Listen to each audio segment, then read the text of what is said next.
Hello' guys, মোৰ অন্য এক ভিডিঅ'ত আপোনালোকক স্বাগতম জনাইছোঁ। বৰ্তমান সময়ত আছোঁ মই মোৰ যি গাহৰি ফাৰ্ম, সেই গাহৰি ফাৰ্মখনত মই আছোঁ এতিয়া বৰ্তমান। তো আপোনালোকক মোৰ এই কিছু দৃশ্য দেখাবলৈ চেষ্টা কৰিম। তো গাহৰিবোৰ কেনেকৈ আছে কি সকলোবোৰ আপোনালোকক মোৰ দেখাবলৈ চেষ্টা কৰিছোঁ। তো আপোনালোকে দেখিবলৈ পাইছে বৰ্তমান সময়ত এইফালে মাকজনী আৰু লগতে এইফালে পোৱালিকেইটা আছে, প্ৰায় 6টা পোৱালি আছে ইয়াত। আৰু এইফালে মাকজনী বৰ্তমান খুৱাই বোৱাই সম্পূৰ্ণভাৱে শুই আছে।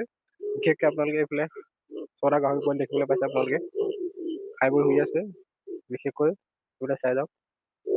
এইফালে বৰ্তমান আপোনালোকক মই দেখাবলৈ পাই সুখী হৈছোঁ যে এতিয়া বৰ্তমান মোৰ প্ৰায় 6টা গাহৰি পোৱালি আছে, এই মাকজনীৰ সৈতে 7টা। তো ইহঁতক মই বৰ্তমান পুহিবলৈ চেষ্টা কৰিছোঁ। প্ৰায় এতিয়া আপোনালোকে 6টা গাহৰি খোৱাটো অতিকৈ কষ্টকৰ, কাৰণ বিশেষকৈ দানাৰ বহুত প্ৰয়োজন আৰু লগতে বিভিন্ন ধৰণৰ বেমাৰ আজাৰ আজিকালি বহুত হৈ আছে। তাৰ ক্ষেত্ৰত মানে আৰু ক'বলৈ গ'লে দামো নাই গাহৰি বিশেষকৈ। তাৰ ক্ষেত্ৰত আপোনালোকক মোৰ এই গাহৰি ভিডিঅ' কিছু দেখাই দিছোঁ, তো আপোনালোকে চাই যাওক। বৰ্তমান সময়ত মই প্ৰায় এই যি 6টা গাহৰি পোৱালি আছে, সেই 6টা গাহৰি পোৱালি নিজাববীয়াকৈ পুহিম।